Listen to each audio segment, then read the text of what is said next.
भी से सीएम को आज तक एक 4-5 दफा इंटीमेशन दिया गया। हर एक डिस्ट्रिक्ट से इम्पोर्टेंट इंटेलेक्ट और सुंदर जमात के बड़े डिस्ट्रिक्ट वाइज या तो उम्मड़ी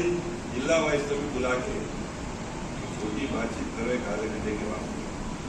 2-3 दिन में उम्मड़ी जिला वाला बुला के बात करो बोलते बात रखा तो फौजी भी बात आजकल कर लेते हुए 9 महीने में मगर अब तक तो उसका कोई भी ये नहीं। अभी भी ये प्रोग्राम नाइटपुर है तो यहाँ पर मैक्सिमम कहीं ना कहीं एक जगह इम्पोर्टेंट लोगों को मिलना बोल के भी एक बात रखा है अकेले में से मिलाना भी बोलते शायद मेरे ख्याल में नाइटपुर मैक्सिमम कैंसलेशन किसमें डैमेज की वजह से बात यह है। तो बीच में